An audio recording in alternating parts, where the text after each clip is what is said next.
problem. We see that we have a sales tax of 5%. Several ways you can do it.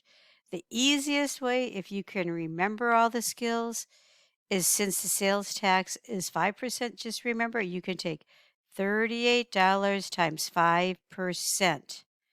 Change your percent to a decimal. Now, the way you do that, remember 5% means 5 divided by 100. When we divide by 100 mentally, you move the decimal point back 2 spaces. So 5% as a decimal is 0.05. And then multiply that amount by 38. That's one way that I don't talk about in class because students sometimes forget or they will change the percent wrong, etc. Then sometimes they still forget how to multiply decimals, which in multiplication by decimals, you take 38 times 5, which is 190. You would count the decimal places after the decimal point, so behind. There's one decimal point behind, 2 digits behind the decimal point, and then you would move. So 5% $1.90. That's the easiest way to do it, I think, if you know all your techniques. If you don't know your techniques, you can stick with the increase-decrease model, which you can say to yourself, okay, the sales tax is an increase. This is the tax.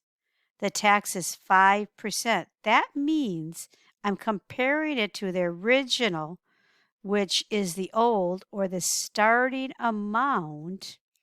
The amount started out at $38. So I start spending $38. But when I go to the cash register, the person at the cash register, oh, that's not enough money. You have to add the tax. Now, in this way, it always works. Multiply diagonally. You're going to take 38 times 5, and you end up with 190, similar to this answer. But over here, you don't have to memorize all this. 38 times 5 is 190. Now we divide by 100, which means to move the decimal point back 2 spaces. The tax is $1.90. Now, the reason I tried to do it like this, remember the question. The question is, what is the total cost of the supplies?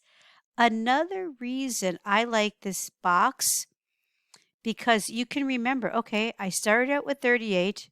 The tax is $1.90, but down here, I'm going to get the total with tax. So the 38, I bring down, remember, line up decimal points. So right here is a decimal point.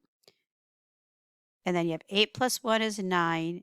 And the total with tax is $39.90.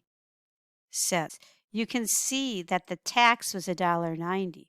So sometimes students will put that wrong answer in their $1.90. The correct answer is $30.90.